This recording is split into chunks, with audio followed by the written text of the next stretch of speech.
Hey, everybody, welcome back to Philosophical Fall Guy. Here we talk to Hollywood's top stunt performers and go behind the scenes to hear their stories.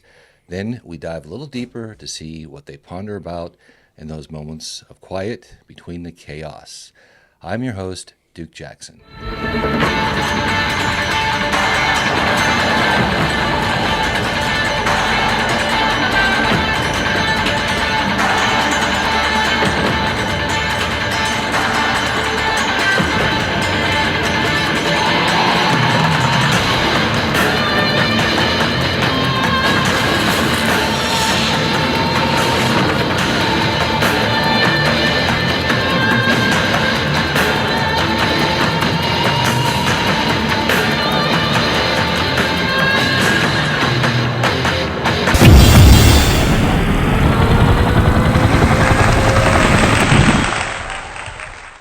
All right, my next guest has 117 credits according to IMDb and has worked on blockbusters like Black Panther, Wakanda Forever, Avengers Endgame, and Suicide Squad. He has also been on over 100 commercials skydiving all over the world. He was nominated for 4 awards for Outstanding Action Performance by a Stunt Ensemble and a Motion Picture for Loki, Logan, Transformers Dark of the Moon, Avengers Infinity War, and won an award for the same category for Avengers Endgame. In 2001, he expanded his stunt skills in stunt driving, film fighting, high falls, and weapons, and has worked as a stunt double for such great actors as Robert De Niro, Al Pacino, William Shatner, Andy Garcia, and Robin Williams. He has parlayed his stunt experience and transitioned into stunt coordinating numerous commercials, television shows, and feature films, and now works as a stunt coordinator for professional wrestling. And he is an all-around amazing guy. I'd like to welcome Carl Nespoli to the show. Welcome, Carl. Wow. Hey, buddy. You just made me sound better than I am. It's all true. It's just stuff I got off the good old internet, man. Yeah. Thank you for that. Yeah. I appreciate it. Thanks for having me. Yeah, man. Thanks for being here.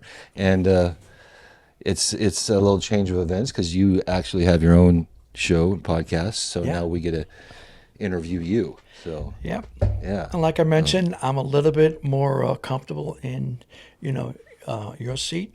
yeah, But your interviews, like I mentioned early on, with Noon, Rob Mars, Regis, Waterman, just incredible, man. Yeah. So Thank you. to be in this same chair, we were going to do my interview at my place Yeah, we with you, and thought I about said, it. I want to be here.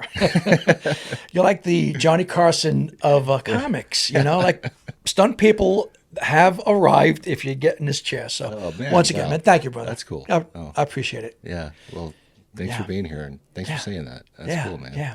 It's Appreciate pretty it. cool. So I like to start things out pretty simple. Where are you from? I am originally from Brooklyn, New York. Brooklyn. Yeah. Yeah. With Tony and You can Vito. tell. You can tell with that voice, that attitude, man. Yeah. Yeah. That yeah. Italian Brooklyn personality. I love it. Like you're talking to me. Huh? Listen to me. Yeah. Grew up with all those guys. Yeah. Or those influences. Yeah. If you would. Yeah. And How long did you live there? I lived there to age 23. Okay. I grew up with all the Brooklyn boys, but I was the only skateboarder. And You were a skateboarder? I was a skateboarder. Still know am. that. I still have my longboards. Really? Yeah. Skate or die. That's it. Yeah. Yeah. And, Who was big back? Was Tony Hawk big yet at that time? Tony was, and then there was another Tony. I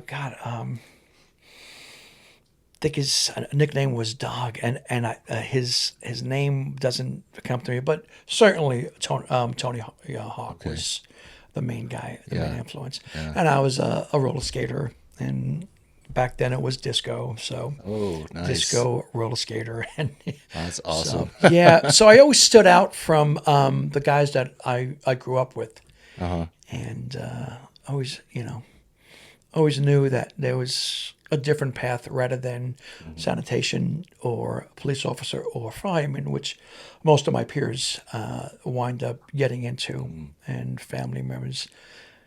So yeah, You have any brothers and sisters? I do one of each. Oh, okay. I'm the baby, which I used to resent. You know, oh, he's the baby. Now I welcome it because I'm the youngest. Yeah. Cool. But yeah, Nice. yeah. Nice. So, Are your folks still alive, or? no, they both of them passed on, and Dad at a early age. He was 64, Oh wow, that is which that'll be next year for me. So Mm. I'm sweating it. I want to get past 64. young. Is it heart complications or? It was, or- yeah. I was in New York. I saw both my parents. Unfortunately, my dad massive heart attack, and then my mom, I took her off life support, and so Man, those that's were tough. really yeah. Those were a circle of life. You know, it's just Yeah. certain jobs that I had throughout my life kind of prepared me for those. Well, not for dad, but certainly for mom, because my siblings couldn't do it. So she was suffering. So I just said that's it. Yeah. That's hard. That's really tough. It It's is, hard yeah. to hear that. Yeah. Taking away the life of a person that gave you life is just, was just really. But we had her. God was good that I had her up to 3 hours before her 80th birthday, Oh, okay. and I wasn't going to wait for her. She was suffering enough, so, Yeah. so I just, You knew it was time. yeah, absolutely, yeah. Sometimes that's the most merciful thing we can do, is let them pass on and Yeah. leave the suffering behind. You know? She was obsessed with being on life support. Throughout our years, she never wanted to be a burden, but she was always feared about being intubated. And there she was, and my siblings were against it. And I said, "Well, I'm gonna free mom and honor her wishes." And if I could touch on that, the doctor was a young doctor, half my age, and he refused to do the actual. They don't necessarily pull your plug, but there was 6 machines, and he said to me, with all due respect, I spent half of my life preserving life. Your mom is not going to be the first one that I take, and I thought it was mean at the time, but it was very comforting for me to do that, to be a part of that assistance, which I didn't think I was able to, but yeah. So Yeah. I went through something pretty similar with my dad, because he had some heart complications, so they put in LVAD, and yeah, he was not accepting it very well, and so 5 days after the surgery, he had a lot of problems with the kidneys too, and so his body was holding a lot of fluid. He swelled up, oh and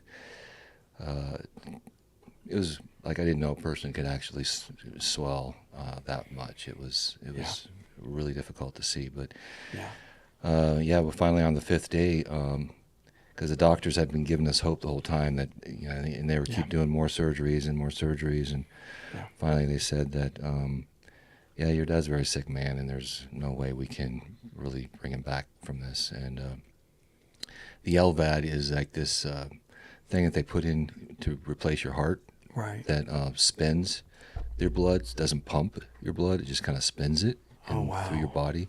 Yeah, And so they just basically turned off the machine, yeah, and that was that. But it's tough, man. yeah. It's hard, but you also know, like I knew there was just no way he could go on that way. It was just Yeah. it was even like selfish to even try to keep him at that point. You know what I mean? So Yeah.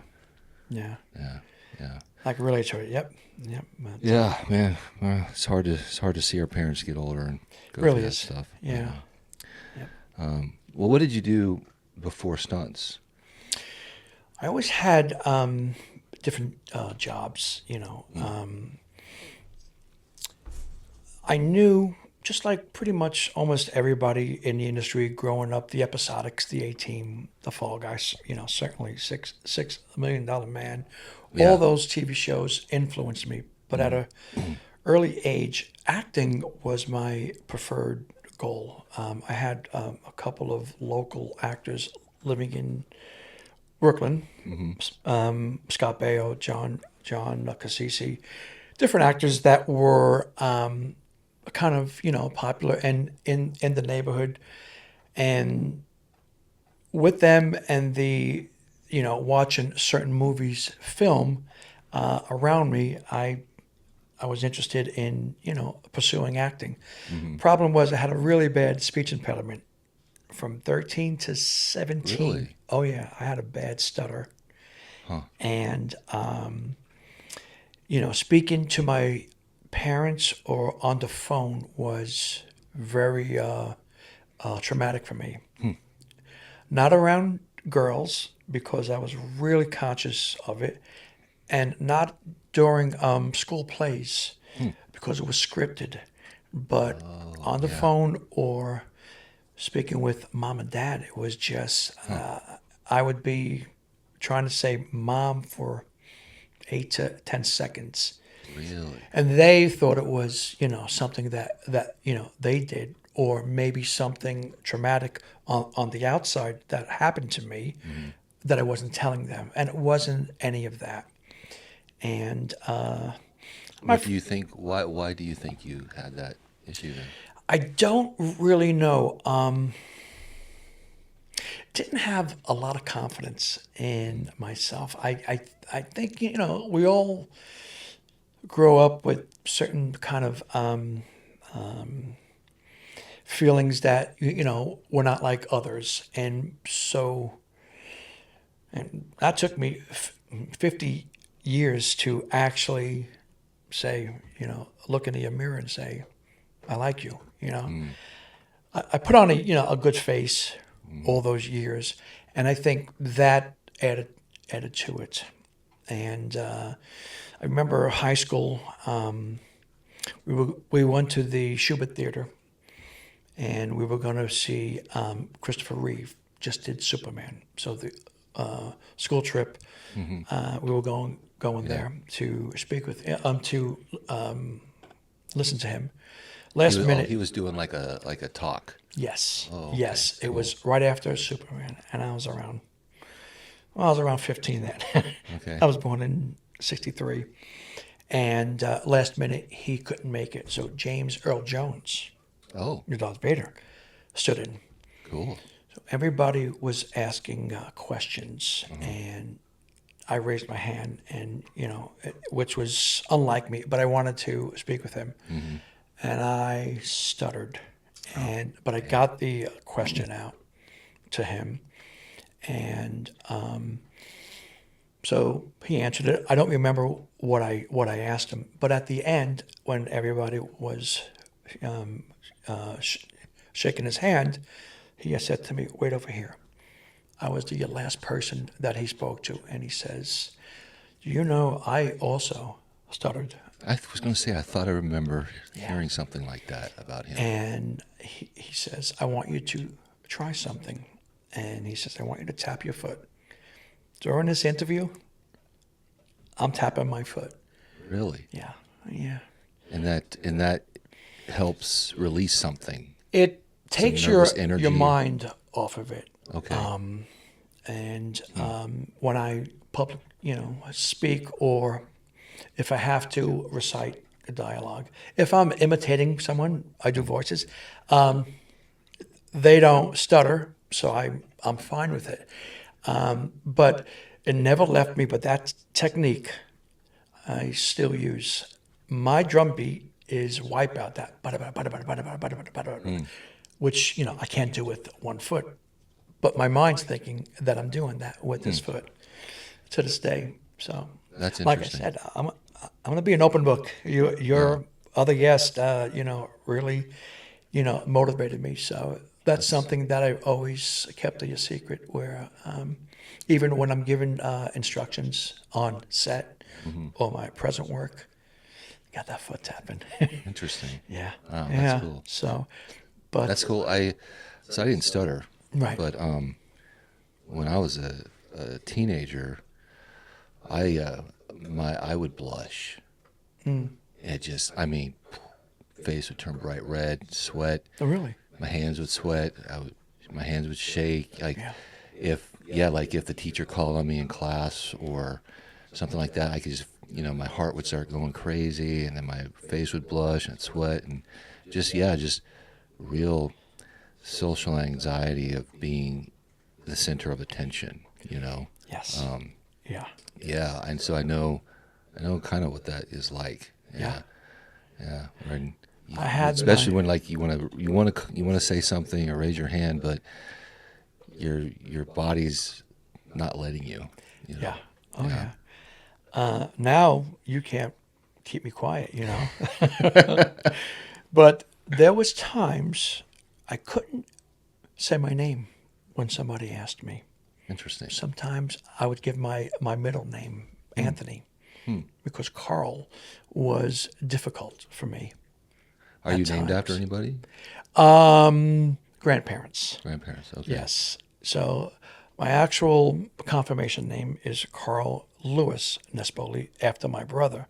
But then my professional name, I took my father's name, Anthony, Anthony. because I wanted it separate. Oh, It, okay. it was a persona, professional name, Carl Anthony, as opposed to Carl Lewis Okay. Nespoli.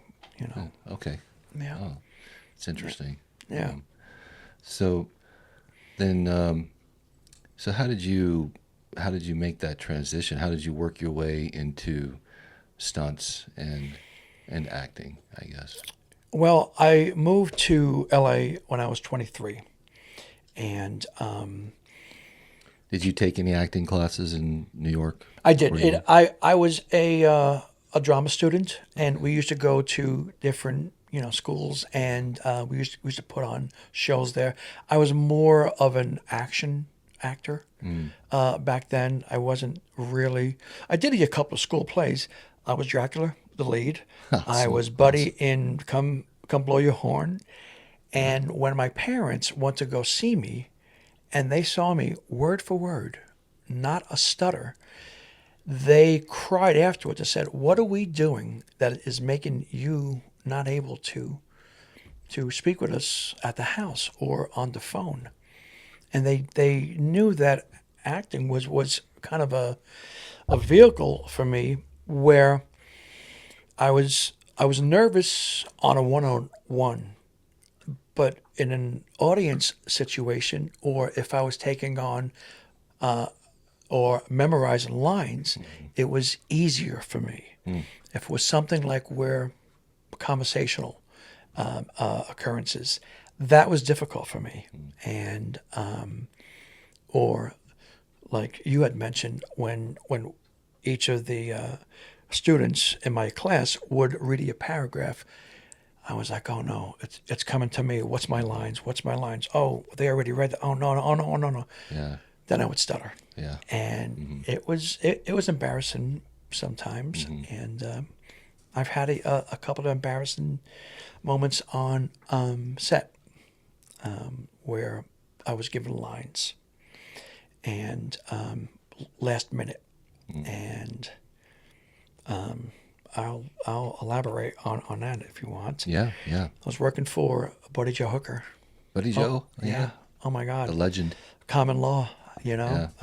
TV show, and I was given lines last minute, and I was panicking, and I was basically playing a police officer that arrived on a scene where a person was going to blow up a bakery, and I had to give these lines to the two leads as they had arrived. So they arrived. I walked up to them and said, there's a guy in there in the bakery, lost his wife. He's at his wit's end, blah, blah, blah." And I was stuttering. And so the actress goes, "All right, let's do it again." And we went back, action. I'm trying to get the lines out, and then one of the actors goes, "Why are we doing this to this kid? Why are we making him embarrassed? why are we forcing him? So Buddy Joe came up to me and said, Carl, where is this? And I go, I have, speech impediment. And he's like, where did this come from? I was like, it's just that, it just brought me back to my age 13 to 17 year where, Interesting. and they got the stand-in. They tafted one of the actors stand-in to take that. And that must have felt like that was shot in the hugely gut, right? right in front of everybody. It was just, but Buddy Joe, professional, came up to me and just said, listen, man, it's cool. It's great, man. Don't worry about it. We got some action for you. And but I know that he was just kind of going, where did this come from? So that was one of the, embarrassing things. So, it doesn't leave you. You just kind of learn to work with it. Now I've learned to work with it. I'm comfortable doing roles that I fit. Mobster, cop killer, police officer. Those are the ones that I'm comfortable with. But if I have to play a teacher, an attorney, that's going to be a little bit of a stretch for me, a struggle. Oh. But I'm more, open to it. Yeah. So yeah, that's cool. So you move out to LA. Yes. You say you're 23. Yep. With aspirations, did you have stunts in mind at that time, or was it mostly just acting? I didn't up until my first show, Simon and Simon. Simon and Simon. Okay. Simon and Simon. I remember that on one. Universal Backlot, and we were playing the rowdy audience members. It was like the TV show that Geraldo or Morton Downey. So we get all crazy. Yeah. These were all the greatest stunt guys there doing indie work in the audience. And I got to, I think it was a punch him over the railing. So that was your first. That was my first. Were you SAG yet, or did they have to tap you? No. It took me 11 years to get my SAG card, but that was my first extra job working as an extra on this. But you threw a punch as an extra? Yeah. Well, everybody there was pushing and then shoving, and it was either a push or a punch. I'm almost positive, but Henry went over the railing. And I actually have that footage and that still shot that I found. But all right, well, send it to me. I will. Yeah. I will. Mm. And I was just like, all right, this is cool. This is what I could handle because I don't have to speak, and this is what I've been doing, growing up. So that was my kind of introduction. Going, all right, I think stunts is going to be my thing that I pursue. I don't have to speak. I'm active. I have a little bit of a gymnastics background, street gymnastics. And you still act. You still get a lot of acting. Well, now recently, the last 10 years, I've been more comfortable picking up acting roles, but stunts was my focus back then from '86. Problem was I had a lot of fear. Fear of heights, fear of closed places. Yeah. Fear of heights. I was a claustrophobic. Honestly, I made a career out of my fear, all my fears. And one day, So how did you do that? Like, so if you had something that you were afraid of, then did you want to do a job then that would make you confront that and deal with it in a way? Or yes, I knew I had to prepare myself for this new career. Or so the first thing I said, well, I want to go skydiving.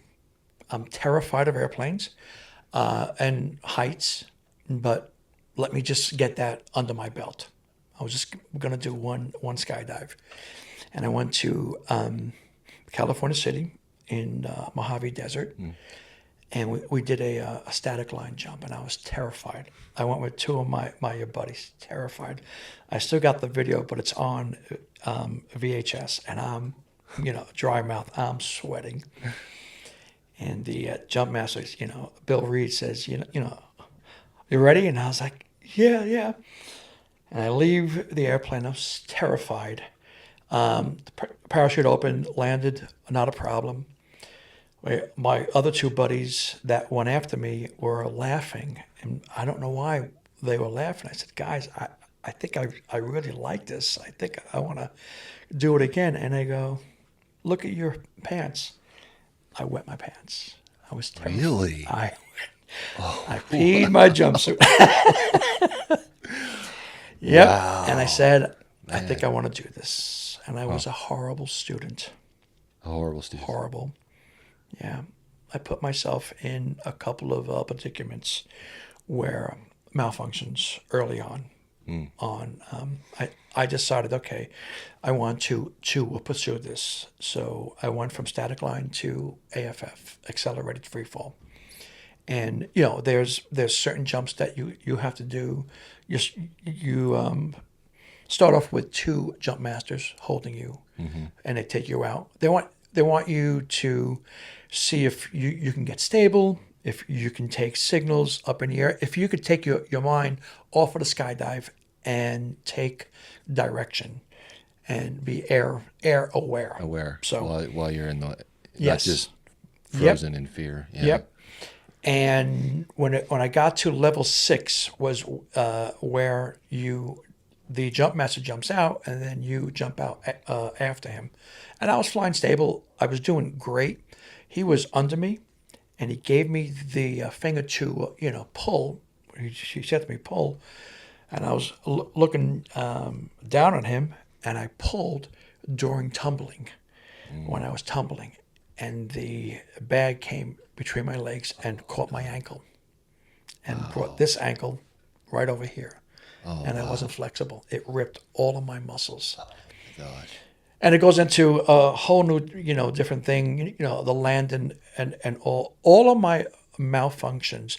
And I had 7 under 200 jumps. Wow. All of my malfunctions. That must have been hard to land. That was. Yeah. But like I said, it took on a different, right before landing, okay, in the Mojave Desert, the winds can come up and at any time. But at that particular time, the windsock was down, and I was going to be landing on one leg, coming 25 miles an hour, landing. Wow. Right before landing, the windsock fully gets inflated, which takes 25 miles an hour to fully inflate it. So I'm coming in 25 miles an hour and into the wind that was 25. Wow. It was like something was guiding me down. I came down so gentle, landed backwards, and then I was getting pulled, backwards. The jump masters didn't know what was going on because they just saw your parachute with your body. They didn't know that one of my legs was trapped. And that was my first spiritual kind of... There was a couple. There was a couple. Where you were like somebody was helping you and watching out for you. I believe that, yeah. I had a second malfunction where I couldn't reach. I was a little bit bigger as far as bodybuilding back then, and I cinched down my container too tight, so I wasn't able to arch in a free fall, and I couldn't reach my pilot chute. And I had the old FXC AAD automatic activation device, which could work sometimes and sometimes not. So when you get to a certain elevation, it automatically activates that. Activates. Okay. This one didn't. I finally got to my reserve because I was spinning. I was tumbling. This was jump 13. Within 13. Yes. Yeah. Wow. Yeah. I write about all of these, and I finally got to my reserve. once I opened up, I looked down, and there was power lines right underneath me, and I didn't have enough time to do anything, and I landed in this person's yard in California City in a pile of junk. Boom! I just landed. I I thought I was gone, and yeah. Wow. That's Interview is going great so far, but no, it's I terrifying, man. Wow. yeah, there was a couple of them which benefited me with my faith, but also enabled me to relax Were in you a making deals with God on the way down? yeah, Yeah. yes, yeah. There was two times that I said if you get me down, I won't jump anymore. Mm. I was wrapped. I had a double canopy wrap, which nobody walks away. And Mm. there's a lot to explain about that, how I got myself, but it was pilot error. It was panicking.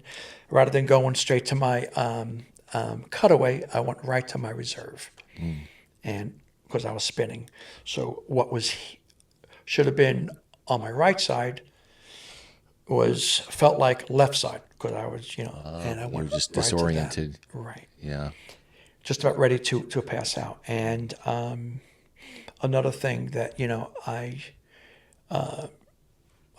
went to my faith and I said, if you get me down safely, I won't jump anymore. And that was jump. That was jump 26. 26. So, but all these jumps, aside from getting me closer to my faith, also made me calm in hostile environments, Mm. which later helped me as an aerial stunt person. I was jumping objects, I was jumping anything. Right. I was getting pushed out in cars, motorcycles, bathroom sets, living room sets, objects. I was very, very comfortable because I knew I, I cut away 6 out of those 7 times. I cut away, so I had a lot of confidence Mm. in my emergency procedure, Mm-hmm. and in this environment that would normally Mm-hmm. terrorize someone else. I kept really, really calm Mm. in that, and that helped me to start my aerial stunt career, which, still afraid every jump, Mm. but I once I was in free fall, then I was calm, and I was like, Okay. oh, I know what to here. Mm-hmm. I've got my parachute, and if that doesn't work, I just go to my second. So yeah, so It's something, it's something interesting about when you get thrust into a real like life or death situation, how all of a sudden you and maybe not everybody's like this, but you become very focused. Um, and I think like when I had my social anxieties and all these yeah, other things, when I would do something that challenged me and was scary, um, I used to try to go rock climbing by myself and got myself in some couple of dangerous situations. yeah, But you just realize you have to do it. Like right, there's no question. I don't know. Something about you just kicks in and it's like I can't doubt that I'm going to do this. I have to do this. right, It has to right, work out. There's yeah, no other way. And you focus and you just do it.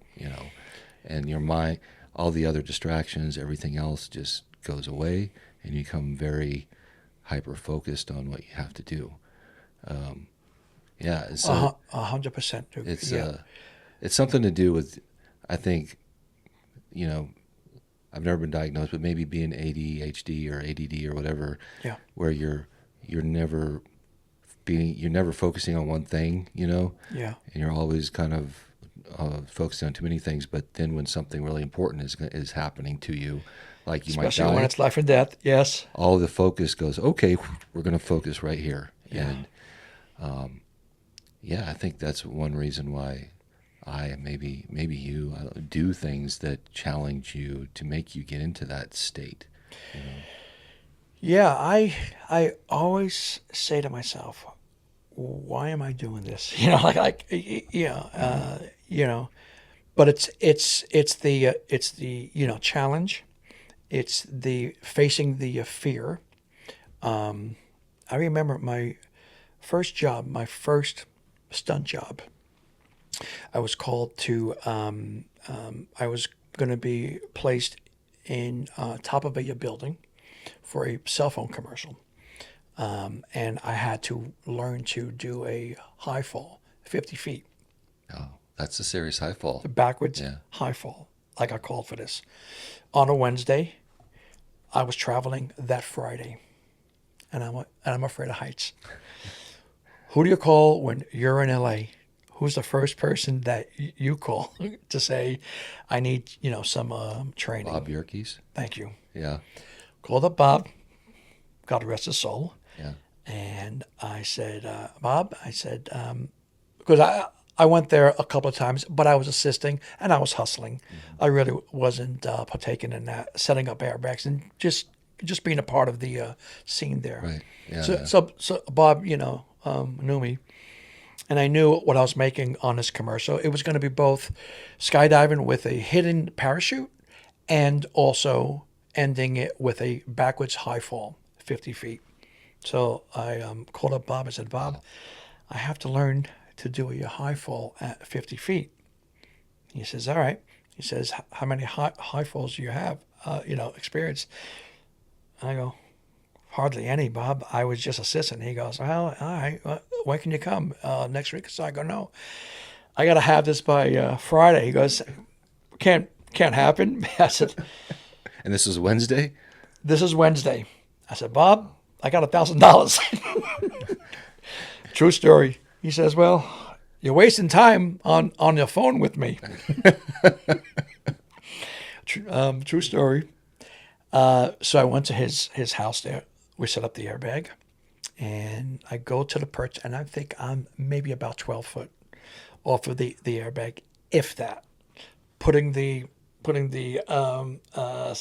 step, on that he had me do, and I get up there, and I said, Bob, could we go down a little low? And he goes, we only go higher.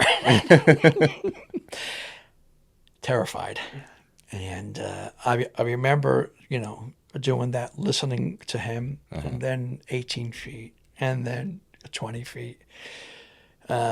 We spent a good amount that day, and then the next day as well. And when I got to 50 feet, God, I was terrified. It looked like a postage stamp. Yeah. I listened to your story with, Jack Gill and everyone else, and they handle it like champs. And God, Yeah, they're a different breed. absolutely, Yeah. absolutely. And I say to myself, why are you pursuing this job? It's everything that you fear. But the commercial worked great. We shot it in Toronto, opposite of the CN Tower where Dar Robinson did his thing. Yeah. And I said to myself, Where he did his famous decelerator? yes, Yeah. yes. And I got to witness that on a TV show called That's Incredible. It's incredible. I Which- remember that show. Yeah, I love right. that show, man. Yeah. And so that's where, when they had me at the top of the building, which at that time it was 7 degrees below zero, and the wind was cooking. Oh, wow. 55-story building.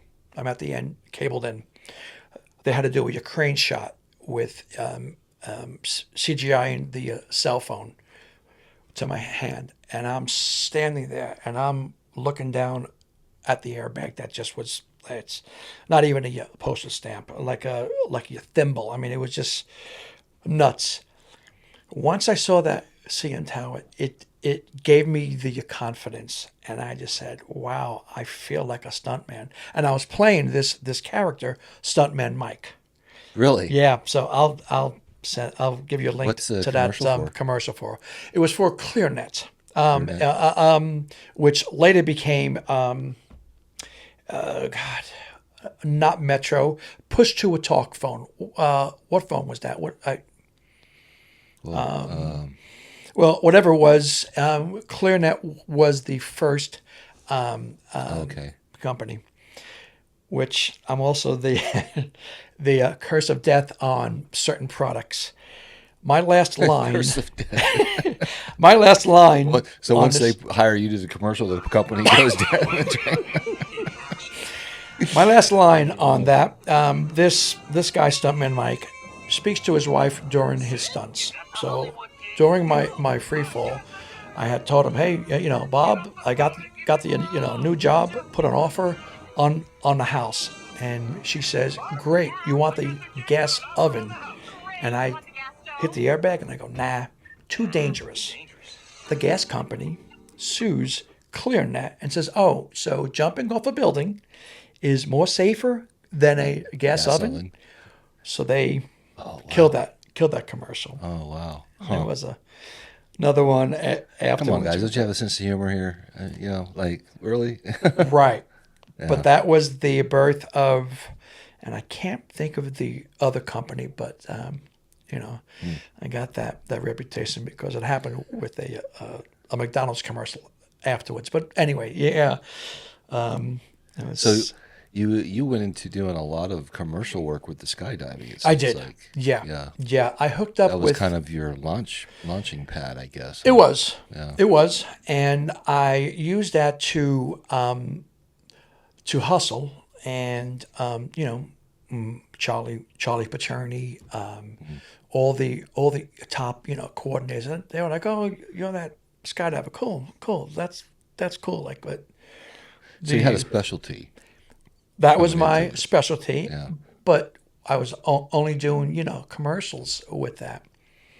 And so I remember I was in Hollywood, and no, I was in Burbank, and I saw a black Mercedes that said, I fall for you, license plate.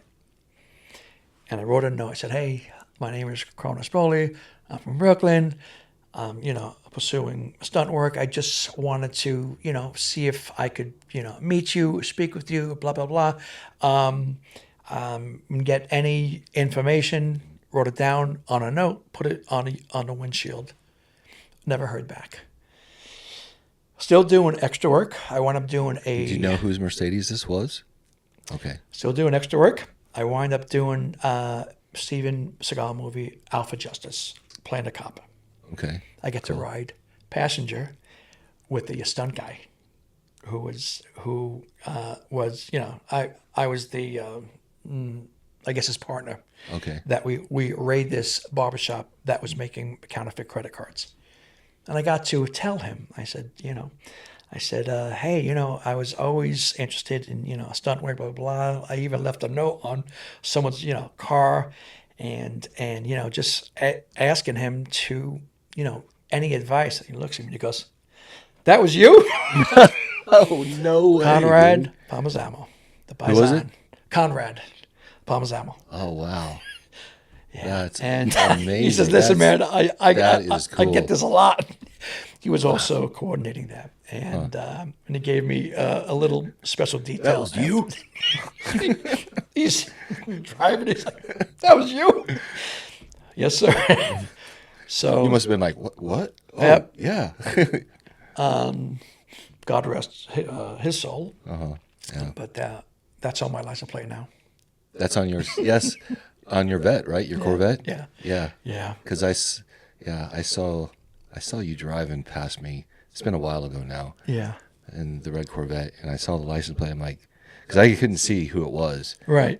Yeah. and I'm like, red Corvette, I fall for you. That's got to be Carl. Yeah. It's got to be Carl going down the road, man. Most people in this town think I'm looking for a date. They're like, oh, you're still single. I go, yeah, but it's not really That's not what that means. But I will fall for you. Yeah. So That's awesome, man. Yeah. What a great story. no, I definitely I credit a lot of my work, both with stunts and acting, to everyone else that was so kind to me, and so yeah, I take very little credit, just was in the right place, the right time, and just people were just so generous to me. If I could speak about my first speaking part, I would it love was to. I'd with love to hear it about yeah, that. Yeah. it was for Nuno Sadi on Yes. Okay. Charmed. His name comes up so much on this, man. Him and his dad made Yeah. a career Yeah. They've touched so many starting. lives in Oh this my God! business. Yeah. And like I said, once again, please get him back. Do another 5 hours. Everyone else was amazing. Everyone from Regis and Salas, but God, Noon, what stories? Yeah. I'll have him back. Oh my I've already God, talked to yeah, him. We might do a duel if I can get another camera going with him and Roby yeah. together. Oh So wow, that would be cool. Yeah. wow. I'll tell this to benefit others that maybe shouldn't make the same mistake. When I was crossing over from skydiving to general stunt work, fights and falls, and happened to get bad advice on, hey, your resume's lacking certain skills. Put down air rams and ratchets. You're your passenger. So just make yourself. And I fibbed, admittedly. I fibbed on my resume. And Noon, I went to go hustle him a couple of times, and when I hustled him, this one particular time he says, "How are you? Lines?" Boom! Oh my God! Oh my God! He's asking me. I go, I tend to stutter, sometimes. And he goes, "Great, great, okay, cool. We're going to give you that speaking part." That sounds like Noon. That's Noon. That's Noon. It sounds like, And he goes, okay, we're gonna make you overcome that. So that's here you it. go. But it wasn't that. He was like, just, cool. All right. Yeah. You got the part. And he says, so you do ratchets. All right, cool. I want to put you on a line, which was 8 feet up, 16 feet back into a wall. So he sets me up, Huggins behind the wall, and get ready to do it. Action. And right before I was going to do it, I looked back and there was this wooden credenza at the corner of the wall. So I had to hit it perfect. And A wooden what? like a credenza, like some kind of it wasn't a bookcase, but it was like a wood, something wooden. Okay. Yeah. On set. And when we did it, I went up and I reached back. And I almost hit this thing, and I pretty much broke the wall. Luckily, there was too much, smoke and too much corking that no one else noticed, but Noon noticed it. And so came up to me as they were resetting, and he goes, how many ratchets have you done? And I was like, well, and he goes, that was your first one, right? And I go, yeah. He goes, all right, cool. All right. So you did one already. So you have one. I'm going to teach you now how to do the right thing. Wow. So we did two others. That's amazing, man. Wow. This was early on. This was my second job. Okay. I'm embarrassed now. And I tell the story because, like I had said to you, I'm an open book. As if it had been anybody else but Noon, it would have been a way different story. Did two others perfectly. You watch your footage, they use the first one. Because it looked the messiest, probably. They're like, that looks great. Broke that thing in the corner. I broke the wall. Yeah, that's it. And like I said, anyone else, I wouldn't be sitting here. I wouldn't have had a career. And I learned a lesson early on. I after that, I kind of edited my resume and just put, skydiver and street gymnastic skateboarder. Yeah. In training. That was it. That was a lesson that I learned early on. And cool. Like I said, Noon, it's... You know, he he called me up and he's like, "Hey, Duke, we're going to Malaysia. We're doing this movie. Would you like to join us on it?" He's like, "It's it's not SAG because it's in Malaysia, Yeah. whatever. Yeah. But if you want to, work on it, we'll bring you over." I was like, "Yeah, I'd love to." And he goes, "By the way, how would you feel about doing some car turnovers?" And I'm like, "What? Are you serious?" He's like, "How do you feel? Do you think you can handle it? Being in the hot spot, being in the hot seat?" And I'm like, yeah, I can handle it." Wow.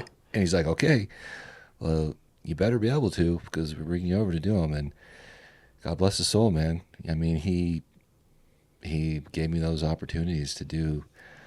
I mean, probably car turnovers are like one of the top stunts that everybody wants to do. Absolutely. And to bring me over to do, and they were, especially one of them was pretty intense. And even today, he's like, "Duke, you still have the top car turnover Wow. I've ever seen anybody do."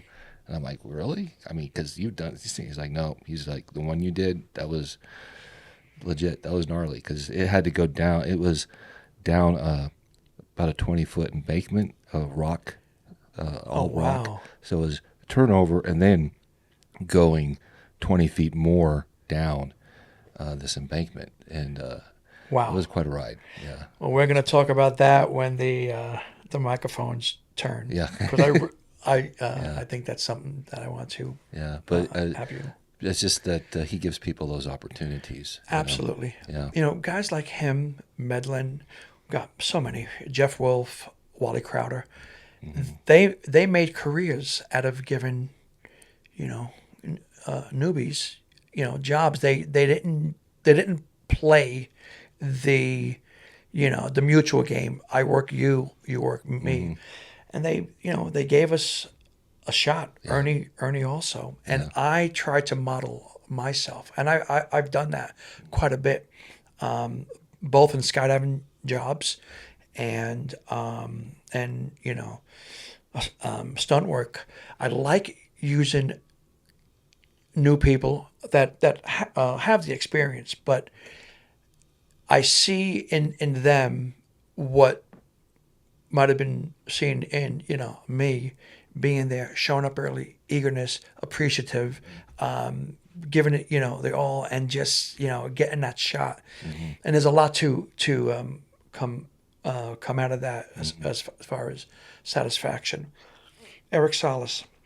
I took a lot of flack. We were doing a Mountain Dew commercial, and Eric just came into the business as a He's a skydiver. big aerial guy too. Yes. Yeah. And I got to jump with him and see his skills. And I got this big job.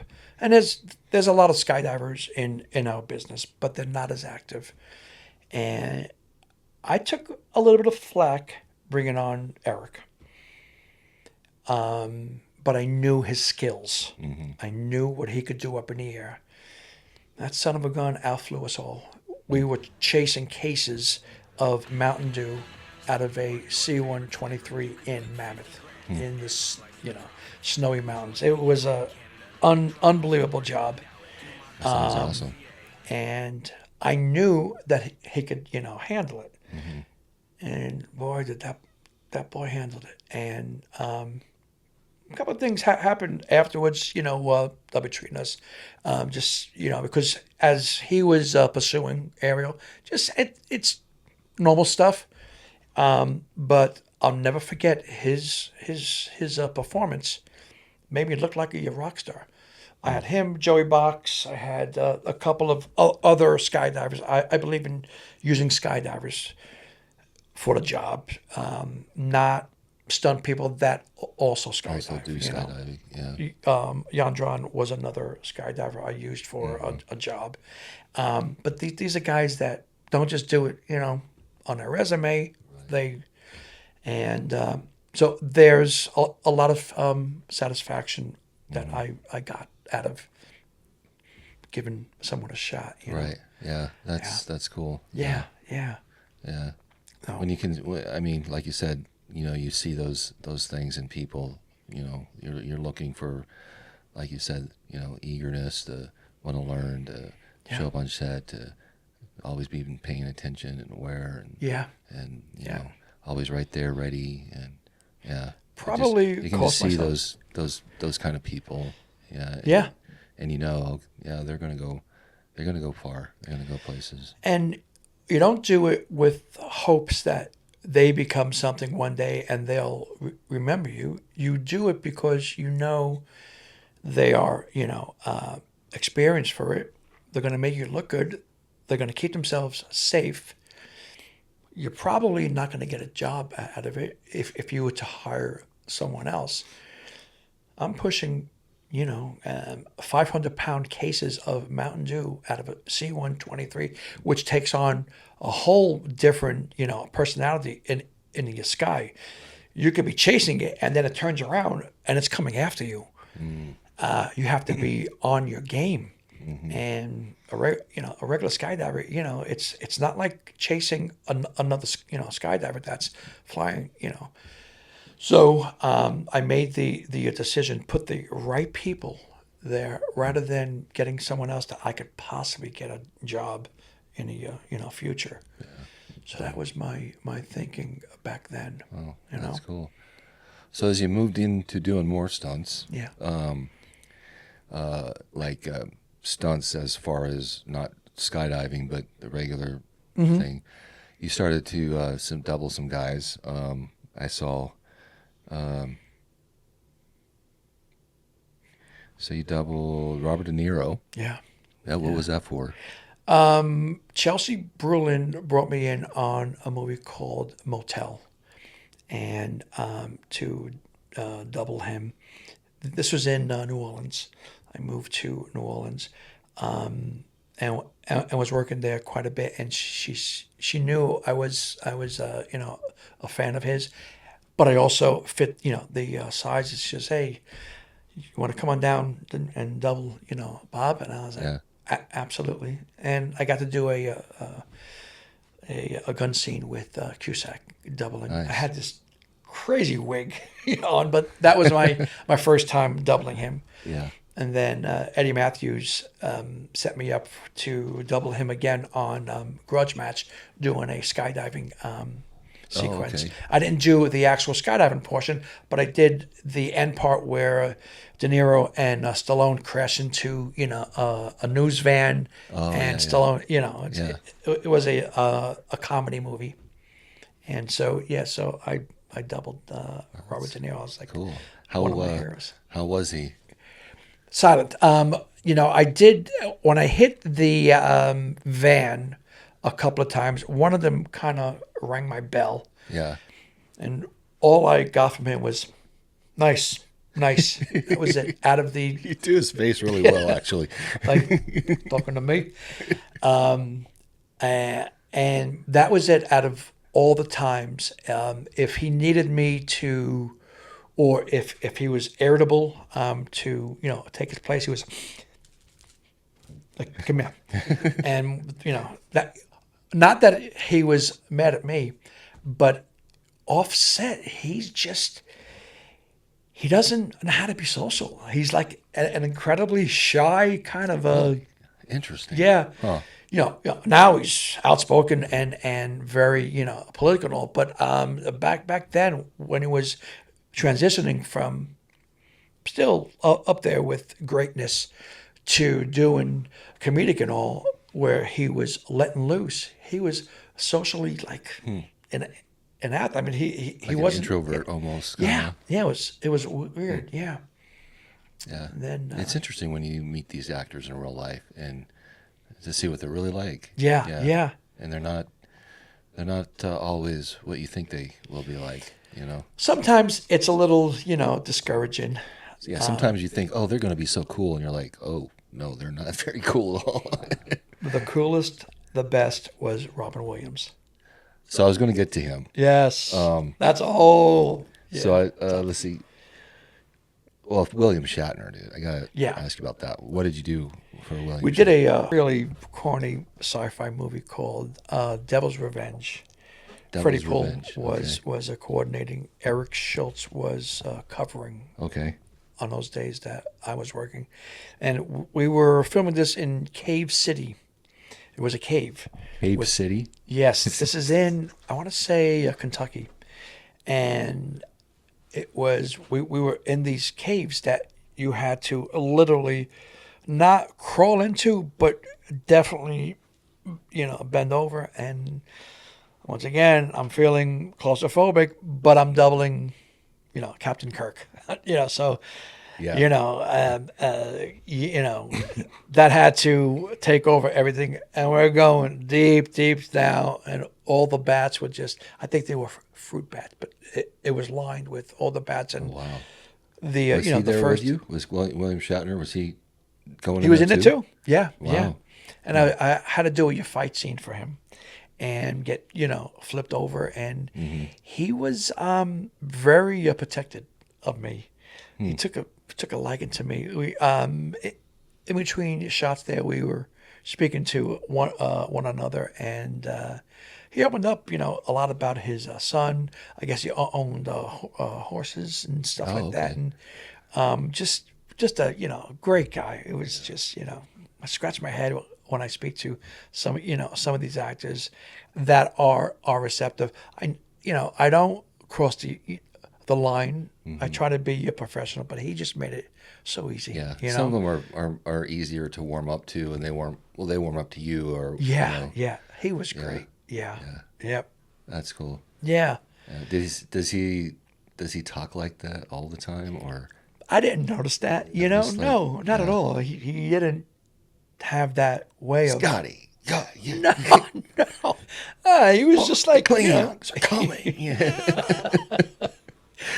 No, I didn't see any of that. No, No. interesting. Okay. But I guess I was in awe of Yeah. him, and he suggested the photo with him. Just a cool guy. That's cool. What you see in the interviews and the roasts and the commercials, that's him. Yeah. Yeah. He does seem like a pretty cool dude. Yeah, Yeah. yeah. I felt very, very honored to be in his presence. As corny as it sounds, He we was get such to be. a like icon. Oh my God, yeah, yeah, Growing up watching Star Trek reruns every day after school. Like, Yeah. every day, man. Yeah. Yeah. yeah. It was definitely cool. I did the same thing. We have our moments as a performance that we just kind of go, oh, wow, we're Yeah. working with this person, doubling this person. Yeah. What? Yeah. It seems very surreal. Yeah, yeah, for sure. All right. So Robin Williams. My dude. God, the best, That must have been the absolute best. trip, dude. So what was that for? Now we could do a whole show about him. Yeah. Right. Rocky gave me a call. He was doing a movie in Abu Sucker. yeah, yeah. The toughest guy in the business. That boy. Yeah, Rocky. Oh my God, he's a rock. He's yeah. Real quick. Yep. We worked. The first time I met him was on Free State of Jones. Yeah. And we got hired to do some horse work. Yep. And we were such a rush to get to the horses. Like we couldn't even grab our pad bags because Yep. they like took us out there in a golf cart, and Garrett was already on the megaphone. Get out here, get on the yeah. horses. We got to get this shot. The sun's coming up. My horse wasn't even like cinched. Like I had to cinch the saddle and get everything, and I'm in a hurry, right? Yeah. So then we move on to the next location, and Garrett Warren's like, "Yeah, I need a couple of guys to do some saddle falls." And I didn't have I didn't have one pad on, Right. 'cause we went straight from the fitting to the set, and I didn't have my pad bag. Neither did Rocky because he came with me. But I'm thinking, I'm Can't not tell going to that to a volunteer to Garrett. do Yep. a saddle fall. I don't know pad. Rocky's like, oh yeah, okay, I'll do it. Yeah. And yeah, man, he did a what did he do? I think he did like a kind of a back off, like off the back of the horse, Yeah. over and over again. Like I don't know how many times, no pads. He's a tough son Yeah, of a bitch. just I'm like, Wow. oh, good for you, man. Yeah. I don't think Yeah. He I'm not told me volunteering about for that, man. He busted himself up. Yeah. Did he? Man, Yeah. he used to own a smart car. He came to visit me, and he got T-boned T-boned. and rolled. He said it rolled like a like a ball. It just kept rolling. None of the airbags came out. Wow. And he crawls out the passenger window. People thought he was dead, and I wasn't there, but he tells me that, and they're like crawled wanting in. to take him to the hospital. Like, no, I got to get wherever he was going, Right. New Orleans or whatever. I got to get down the road. I got to get on the road. I got Yeah. a job. Like, yeah. Yep. Tough son of a. So, anyways, he hires you. Yes. Yeah. Yeah. Well, do he this actually said, if you're willing to come on down just to see if you're your perfect fit, hair and makeup and all, if you are, it'll work out great. So, all right. But he says, don't wear your tight shirts, as you can see. Wear your tight shirt. He said, listen, I want you to get the job there. So totally see him say because he was afraid I may be whatever, maybe a little bit too fit, whatever. Because he really wanted me to get it. On my way down, he says, good news, Robin's not going to be here. Wear your tight shirt, which I was going to wear anyway. And so I show up there. He brings me in hair and makeup, and I'm speaking to his hair and makeup lady, Cherie. Been with him for forever. And she's looking at me. She's like, your hair's good, but your skin tone, blah, blah, blah. She's sizing me up.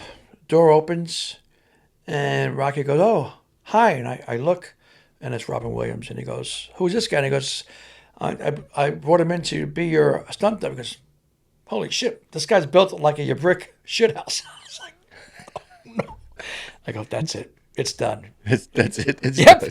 He goes, I like him. I like him. So he It's gonna walks make me out. look good.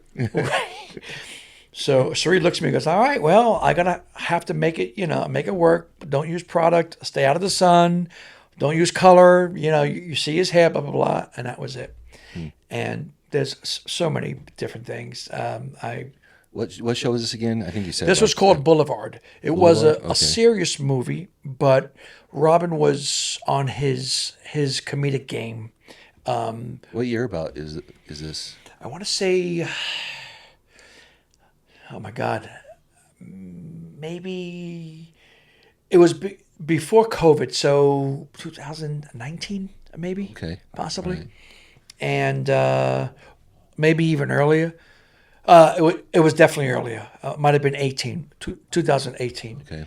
And so many different things. But one of the scenes was, it's a violent part where Robin's getting pushed back by this young kid, forcefully pushing him to the ground. Mm-hmm. It was explained to him, the kid, your co-star is going to push you. All we need is the actual push. Cowboy switch. Carl's going to go in and then take the fall. I'm all padded up now because I was going to a concrete. I was in a business suit, elbow pads, tailbone, gator back. To the action, ready, action, boom, dialogue. We get to the push, boom, pushes him. Robin, boom, flatbacks, right on the concrete. Isn't wearing nothing. I look at Rocky. Rocky looks at me. The first thing he goes, Robin, no. You don't have to, do that. Carl is here. Robin stands up, apologizes to Rocky. He looks at me. Sorry, boss. Calls everybody boss. I wasn't special. But he's like, sorry, I won't do it again. So I said, all right, we'll run through to your dialogue once again. We're just going to do the push. Carl's going to step in. It's going to be quick. Great. Got it.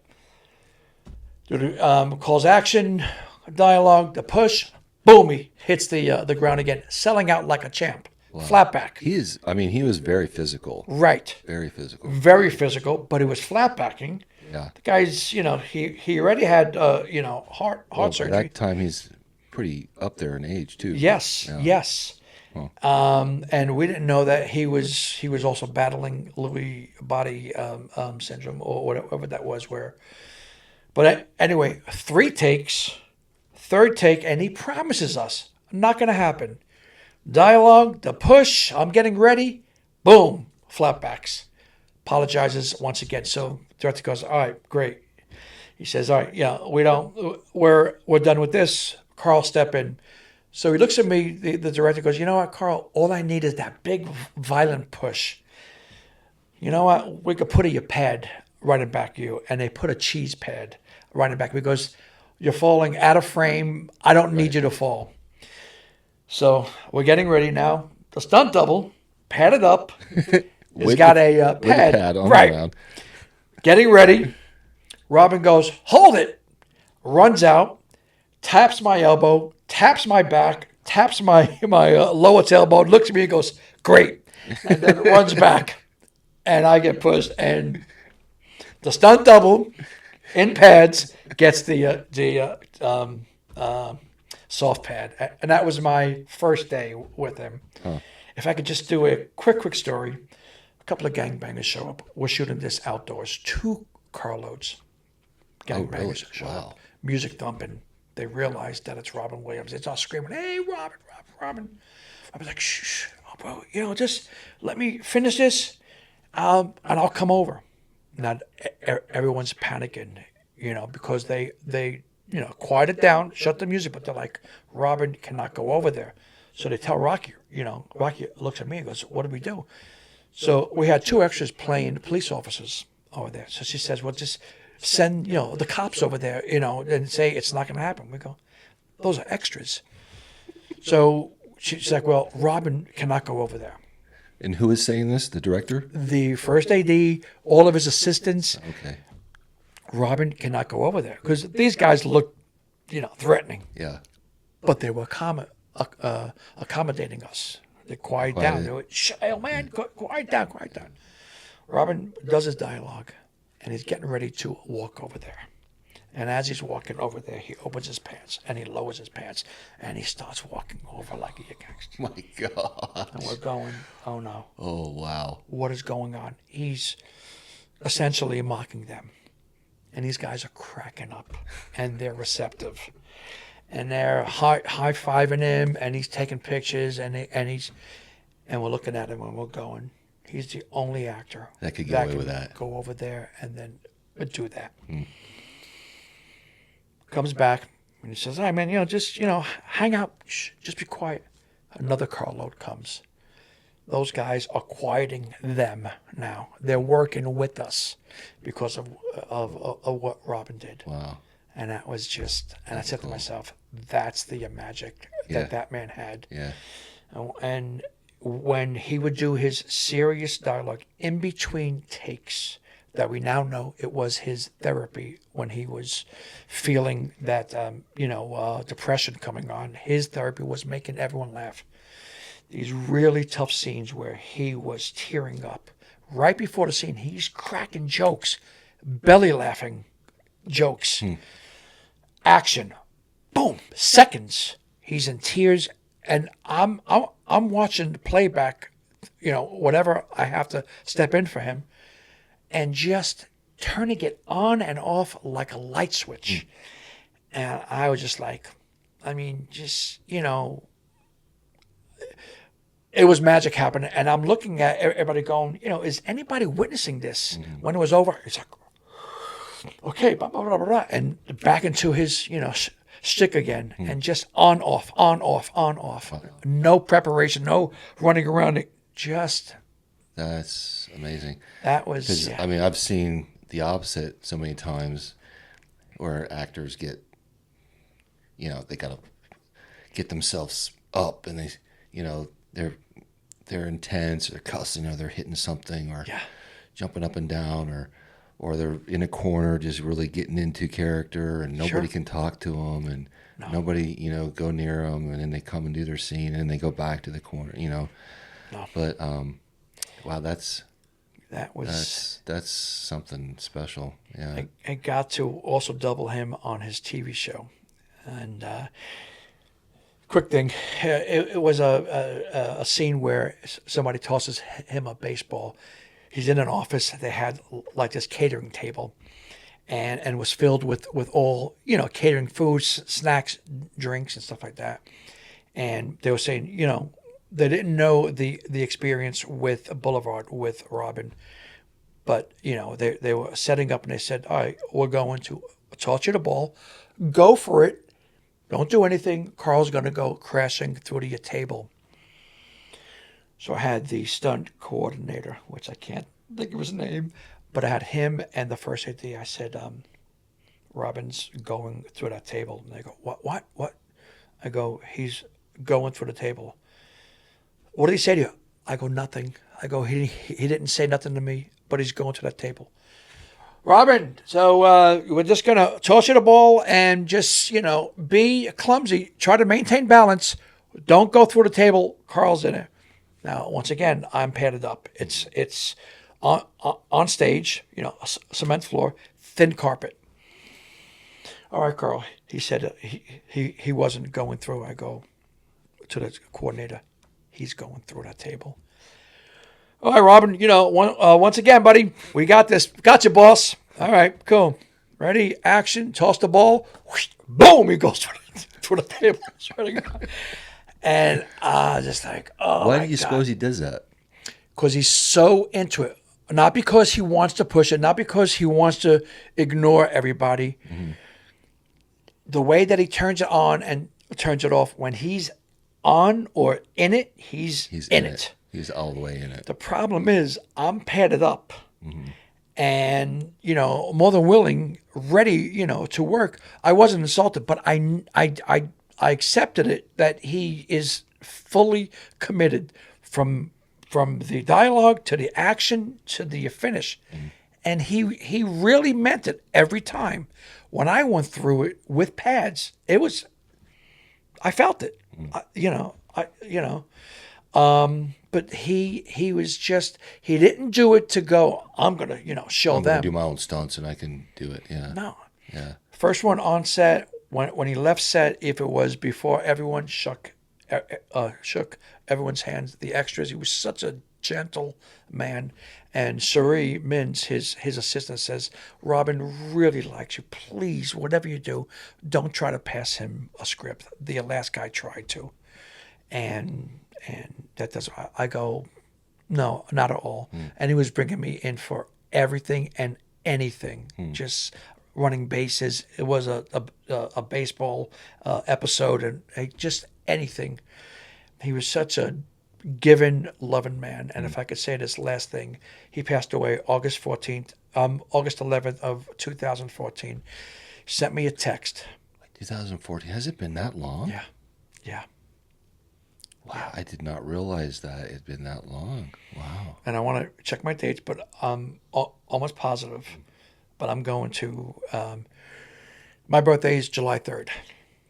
I get a text, happy boss. Happy birthday, but it was happy. That following month, he took his life.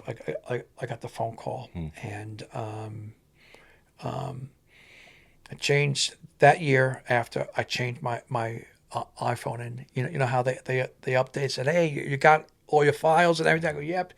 Nothing else? Yeah, because we're going to delete it. Yep. Deleted it.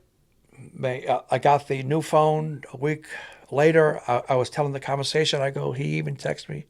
The text was gone. Oh, Killed man. me. Oh. Killed me. Wow. And it was just, he owed me nothing. He owed me, I was kids from Brooklyn, lucky to be there. But, I always had him speak to me first, So he's absolute best. Yeah. Yeah. Again, I was blessed to be in that man's presence. And I say that with 100% honesty. So just that's really cool, man. Yeah, that's really cool. He really was something special.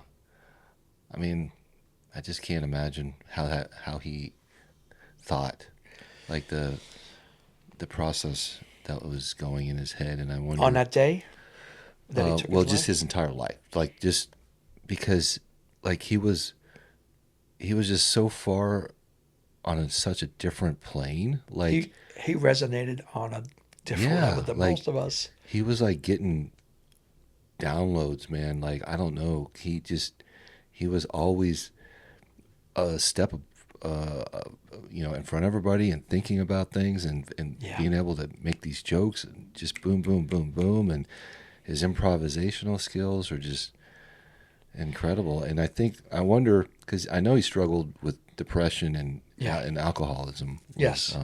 Yeah. a big thing for him. If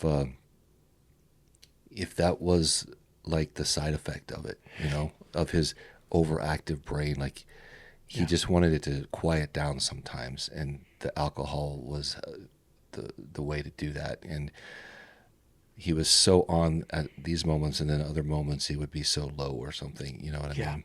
Yeah.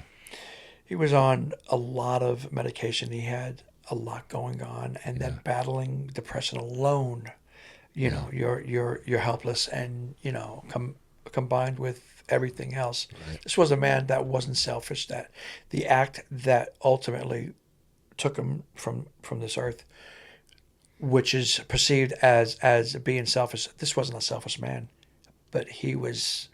I believe he was just out of it because he had his wife and his longtime assistant present.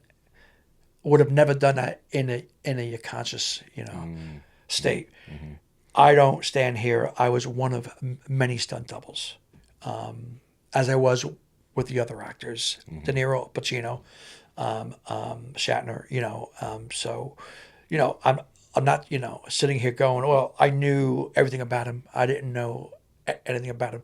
I know about depression. My father and my sister, father dead, sister suffers from it. So I know about that. That alone, that battle alone is, overtakes you, plus everything else.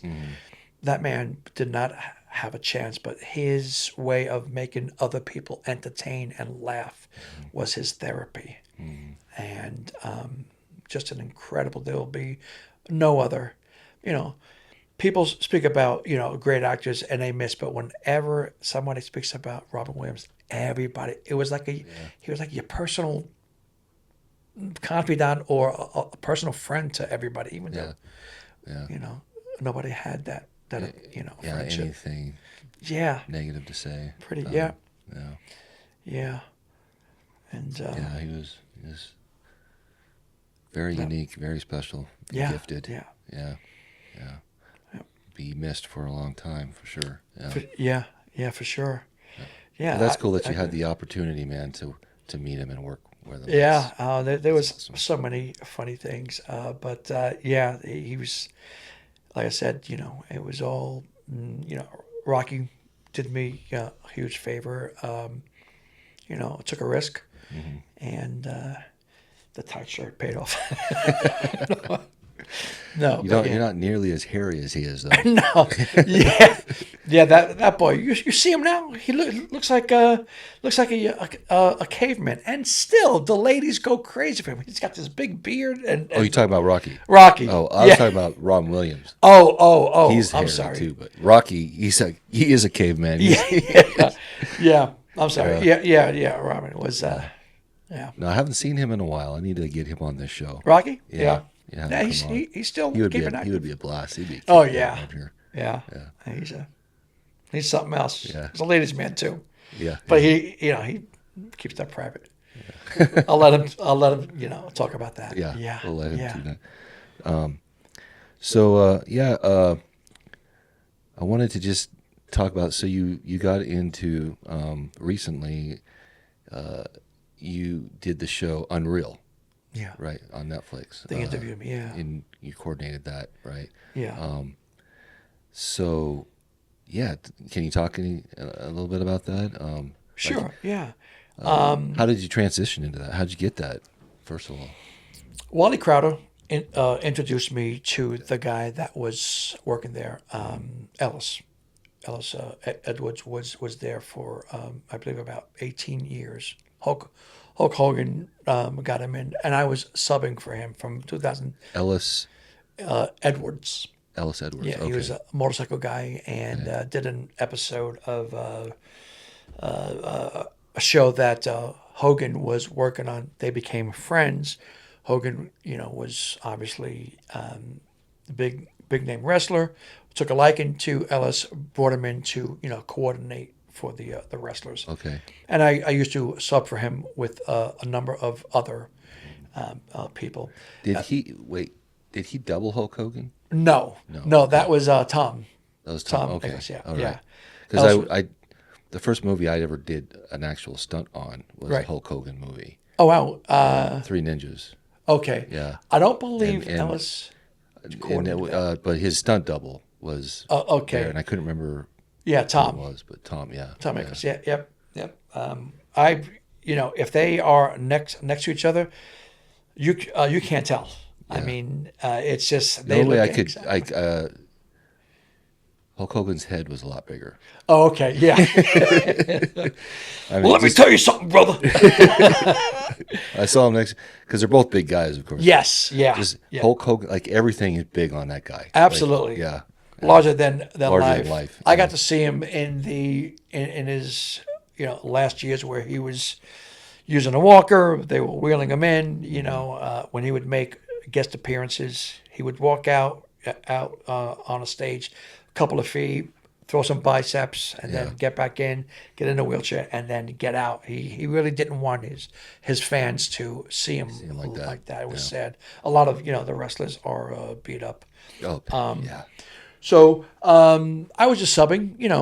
I was filling in for him, and then it came to his contract to be renewed, and he was at he had graduated to a really high rate, and he asked me and two other guys to maybe not accept offers, which they were calling me up and asking, "Hey, listen, we're not going to renew Ellis's contract. Are you interested?" I said, "Well, without his consent, I would love to, but."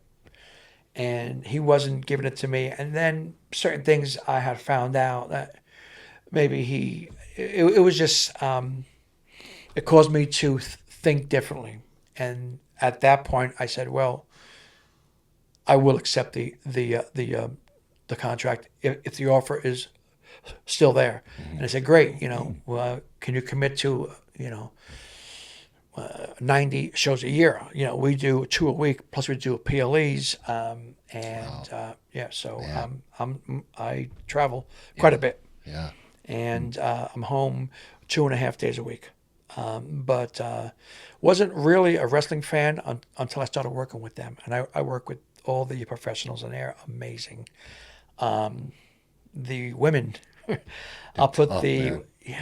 Yeah. your wife's size, Asian happen to be also Asian wrestlers. They are so tough, tougher than I could ever be. No pads, Yeah. I know. and so The I'm things just they do almost like me. But they're going to pay for it one of these days, they are We know. Yeah. every move. People say, "Oh, it's fake. It's scripted."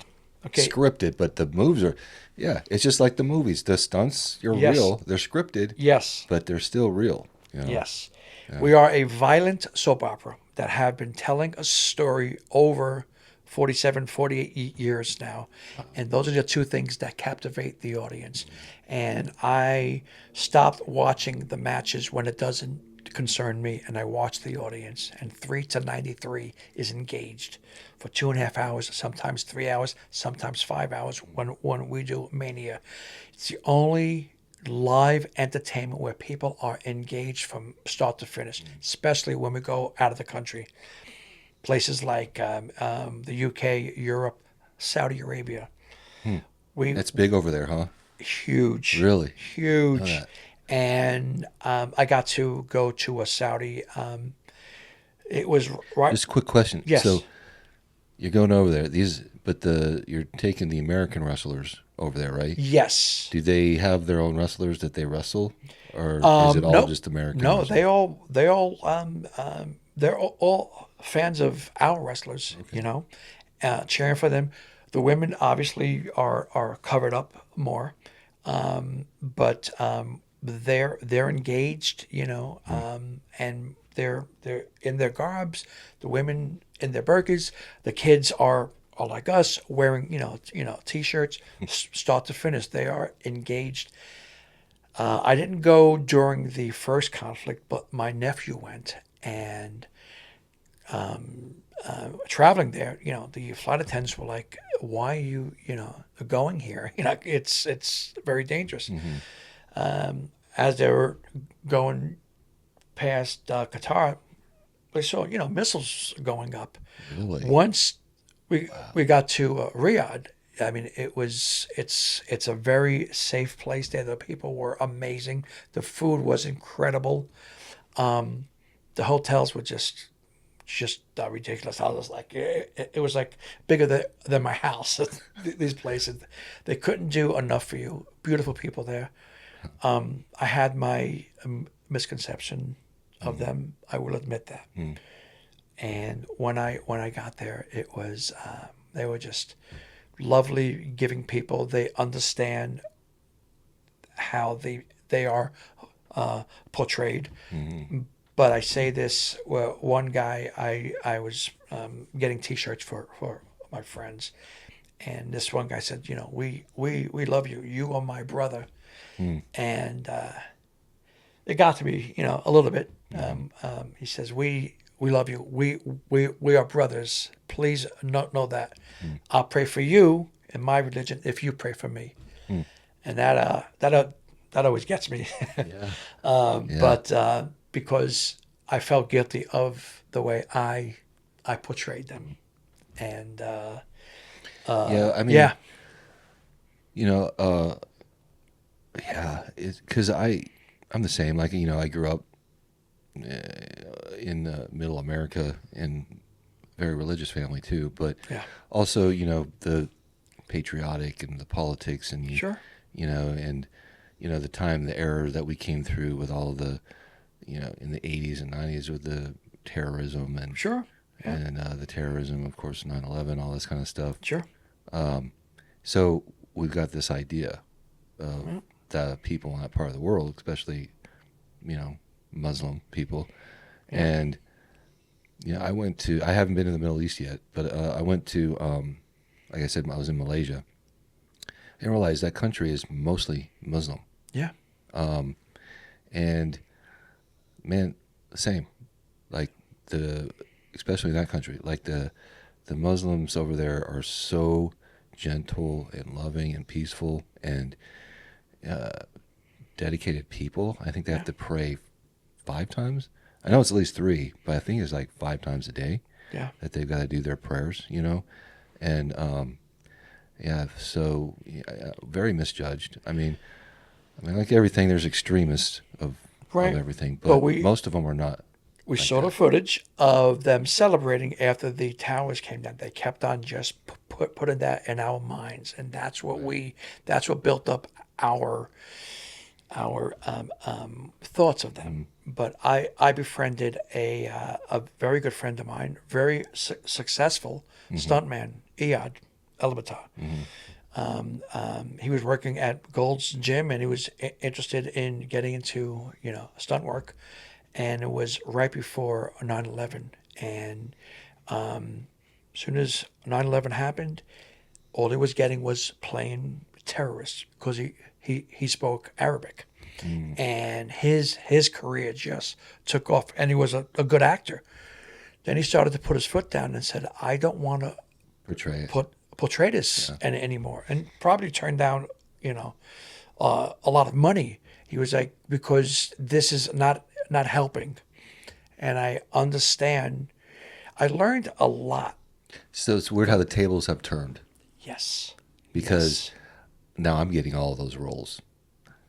Wow. All I get is racist, white, supremacist, redneck Wow. roles, dude. Yep.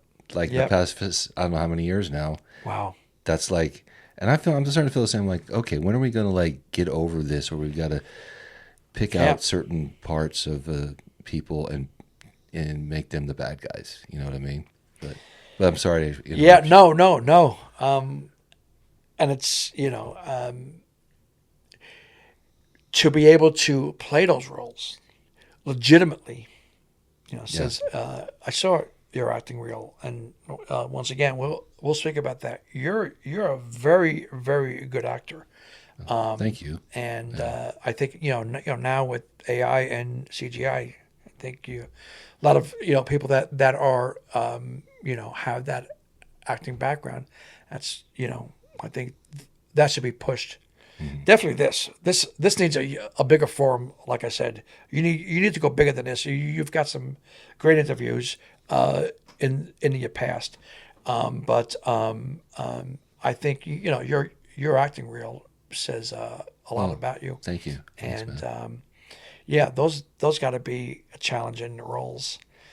I just Yeah, played. yeah, they are. Yeah. Yeah, And I mean, and everything, every time I was like, okay, all right, here, and I actually, I complained about it to my wife, and I'm like, I don't want to complain because I love working. right, I want right. to work. I want to get the calls and everything. But I'm like, how come that's the only thing I'm getting anymore? And she's like, I'm like, I feel like I'm making my kind look bad, Well, and I I'm like, get cop killer or a mobster. mobster, right?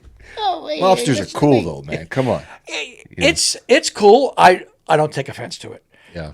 It's comfortable for me because I'm not really acting. I'm playing uncles and people that I grew up with. I'm Yeah. basically imitating, and people are going, "Oh, you're excellent." I'm going, "No, That's that's just my Uncle uncle, Patty. man. I'm playing Uncle Patty. I'm just imitating him." But yeah, But anyway, she told me, she said something interesting. She's like, how did she put it?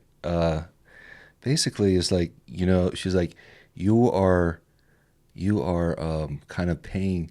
If I want to put it in our language, you're kind of paying the penance for so much that has happened already. For so right, much that, unfortunately, my race is responsible for. sure, So you're kind of like, you know, paying the penance or making it, evening the playing field or whatever. right, So I'm right. like, oh well, all right, okay, but If you look at it like that, there's yeah, there's certain roles that I said that I wouldn't take. I wouldn't take a child molester, and I wouldn't do a rape scene. yeah, Those two. yeah, But I did take on recently for Alessandro Flacito. He's number one in his project, and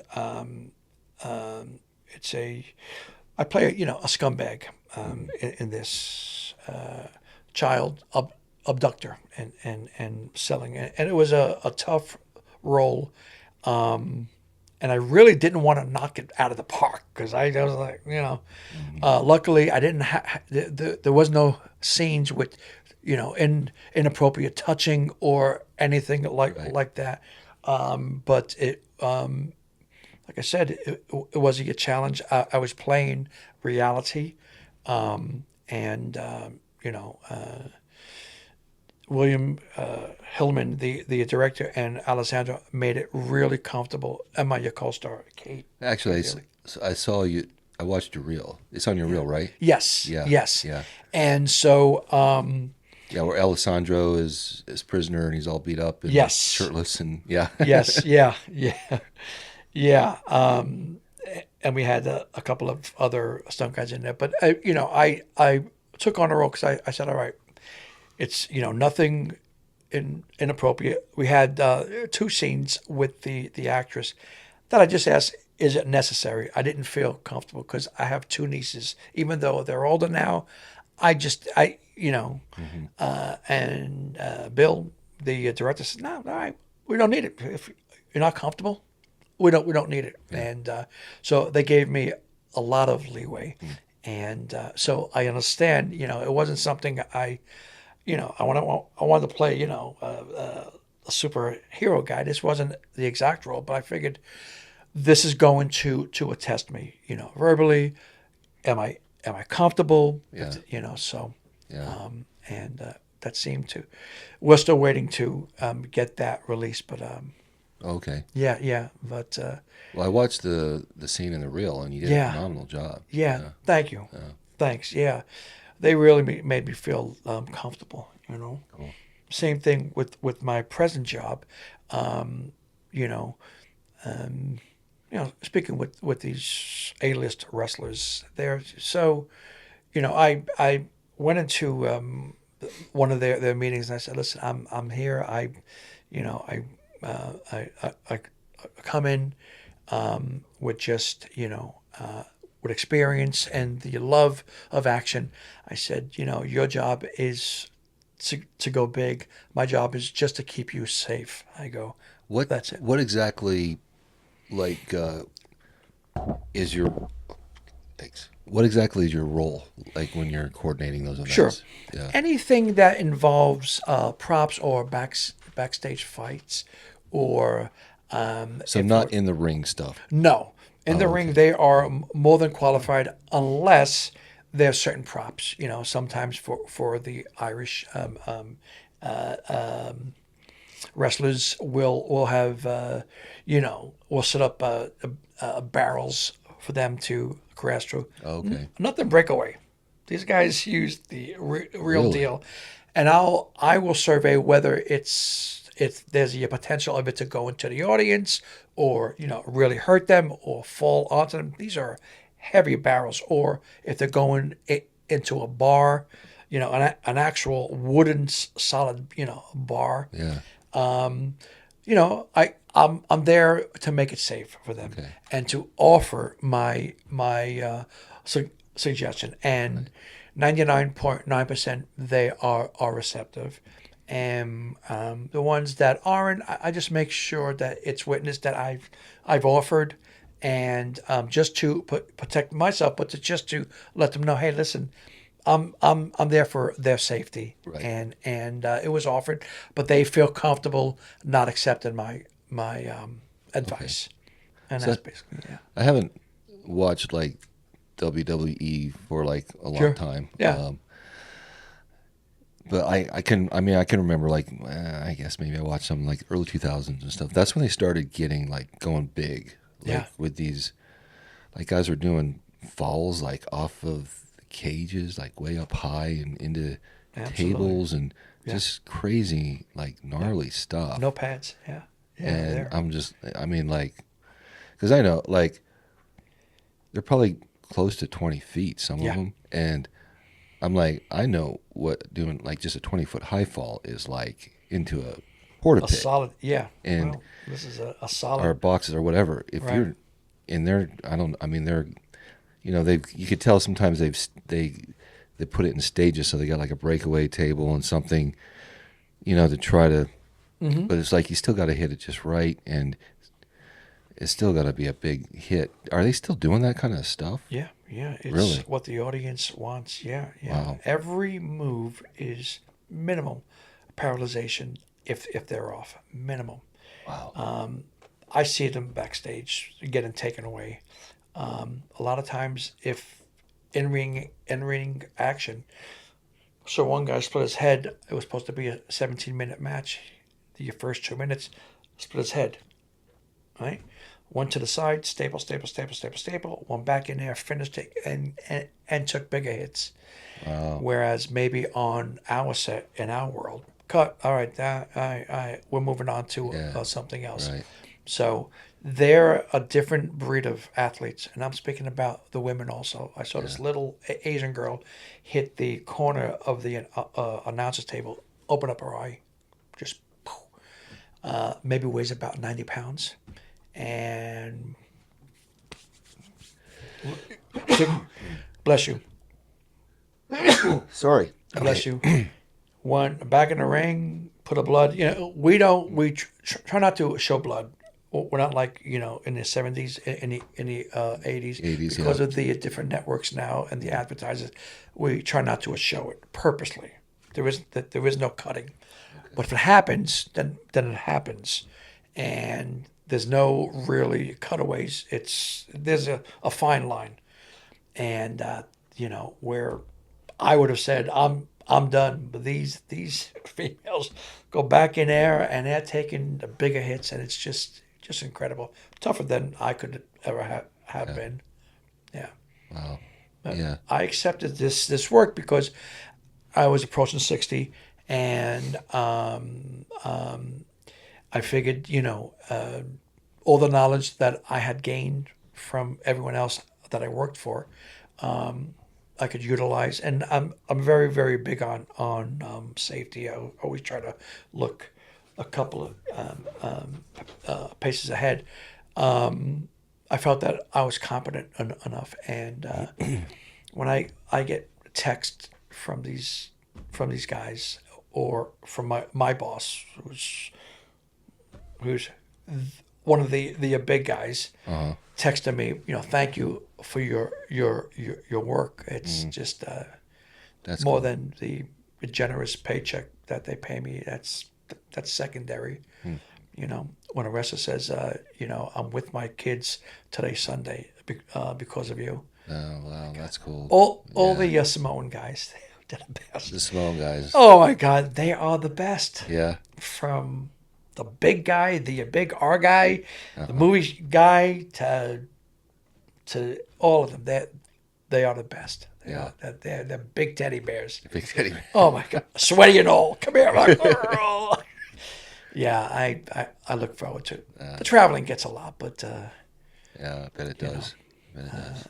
I'm Yeah. blessed to be, Well, working. congratulations on that. Thank That's you. awesome, man. Yeah, Yeah. appreciate it. Yeah, Yeah. Well deserved. Much yeah. deserved. You're right place, right time. God's been incredibly generous to me. Sometimes I go, why?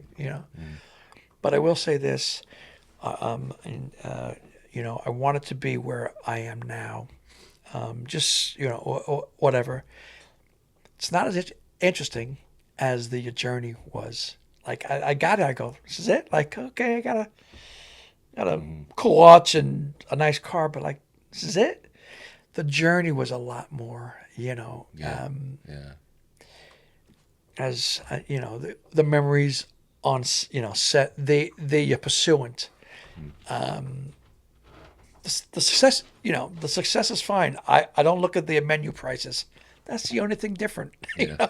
Yeah. Other than that, it's the journey was the heartaches and Yeah, I think that's something I've learned in life is we get so focused on the destination and we miss the journey yeah, until you're looking backwards at it. You're like, oh man, that was so good. Why didn't I just enjoy it a little more? yeah.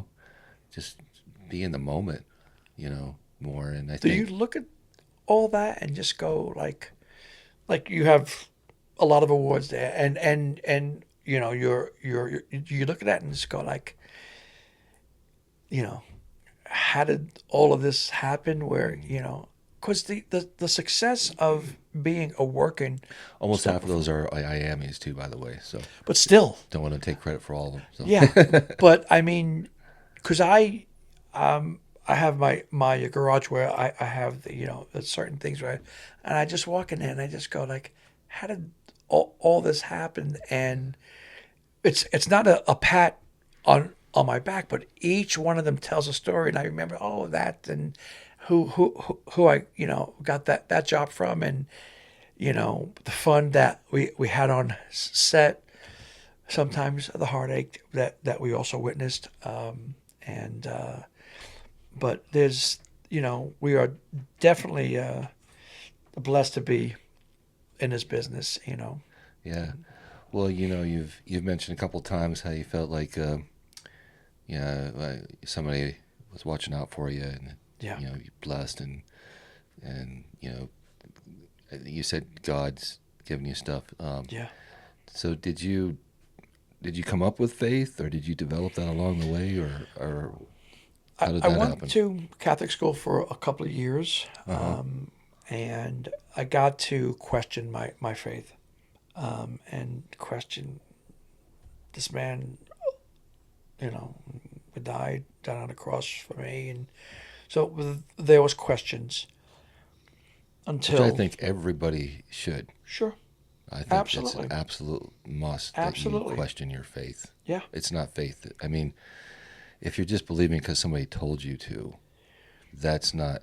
That's where I don't think that's real faith. But right, I'm not going to judge anybody. But in yeah, my I have to question things. sure, Yeah. and I did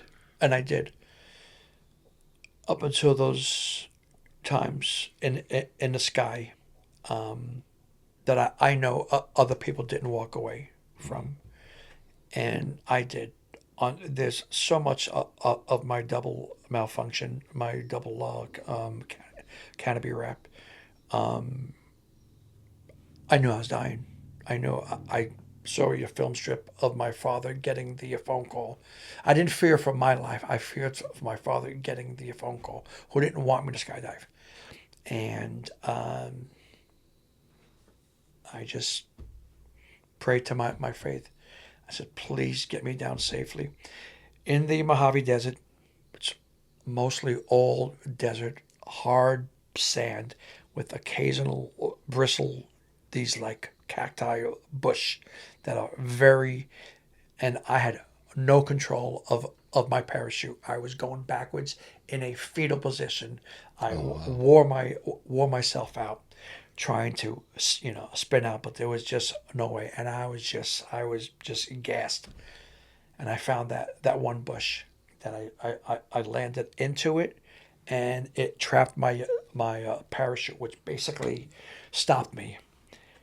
And Hmm. face forward, my helmet popped off. I had, these like these bricks, these Like pin, thorns and branches and stuff. but not on my eyes because my goggles stood on. Hmm.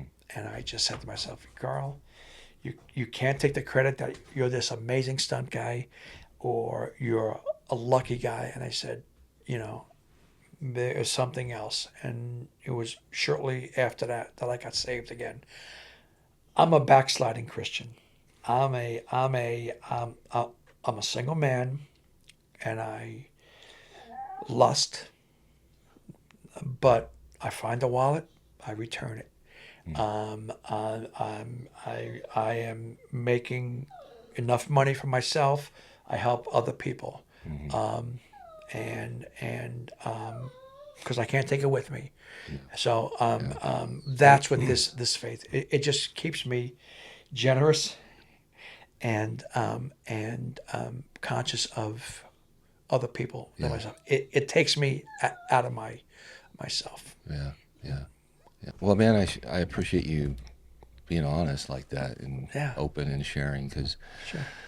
yeah, I think I mean, that's what real faith is, really. I mean, not being perfect because none of us are going to ever get to that perfection. I don't think, but it's always that pursuit of, well, just, I think, bettering yourself, but it's more than that. It's more like I've seen in you, personally, because I know you personally, how you have a big heart and you really like to help people. People. Uh, well, our friend Johnny Branch, Yeah, that stayed at your place and lived with yeah, you for a long time, and I did live shows with John, in Japan back in the yeah, day and everything, and because of his kidneys were shutting down, and he yeah, needed kidneys, and he was on dialysis, and yeah, his back issues and everything, and yeah, but you just, I mean, you genuinely care for people. I can see yeah, that, and that's what matters. yeah, That's what matters. It's Yeah, we all lust. We all have our issues, our addictions, our yeah. lose our anger, lose our temper, get angry, whatever, Sure. Yeah, that we try to better ourselves on, of course. yeah, We don't just excuse it and whatever. We do try to do better. But yeah, how you really treat, your fellow man and woman, yeah, is what's important. Yeah. And yeah. I see I that in believe you. that. Yeah, Yeah. I think we're responsible. Yeah. When I first moved to LA, I was dead broke, and I had friends visiting me. They wanted to see actors, and I brought them to Century City. And at that time, Julia Roberts and Kiefer Sutherland were coming out of a movie premiere. That He's right behind you. Kiefer? Yeah. No way. Yeah. He's right in the Yeah. poster there. Nice. Oh, sweet. You worked on that. Yeah, I got my SAG card on that movie actually. But That's yeah, awesome. yeah. But anyways, We're so going to talk about that. And so we were at one of the Century City hotels where the paparazzi was, and I was dead broke, dead broke. I didn't tell my visiting friends that I was. They just saw the actors. They ran to the actors. The paparazzi was sitting on a flower pot.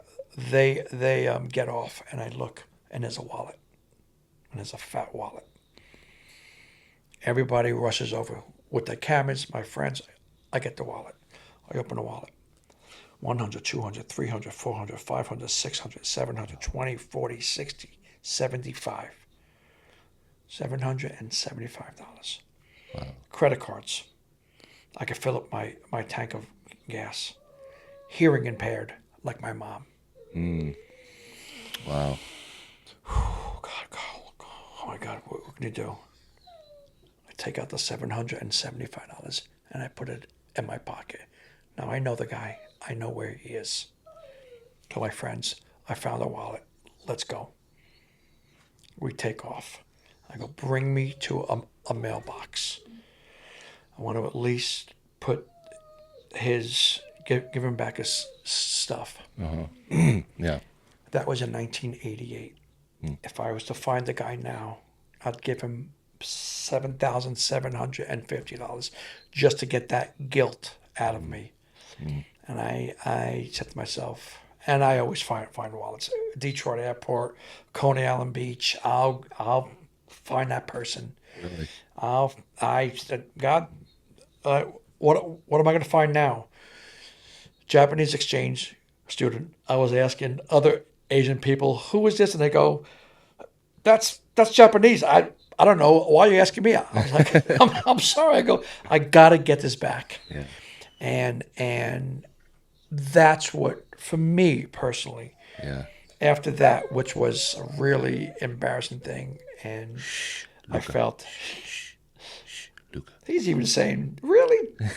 You kept that? I did keep it. But yeah, that was, that was a test that I failed. Yeah. And so. Well, Yeah. we've all failed some tests along the way. Absolutely, Sure, yeah. Yeah. But the important thing is what you're doing now. Yeah. Sure. It's funny you say the Japanese, man, that country, like the most integrity that I've ever come across in a race of people is the Japanese. Like they, if they find a wall, if they find money on the street, if they find anything, they always turn it in. They always return it. They always, help. If you're lost, they won't just give you directions. They'll walk you to where you got to go. I mean,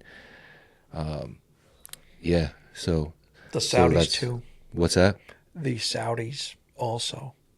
The Same Saudis, thing. really? I could leave my watch on the table and my cell phone. Yeah. Go away. Go sightseeing. Mm-hmm. I'll go back. My watch is going to be there and my cell phone. Yeah.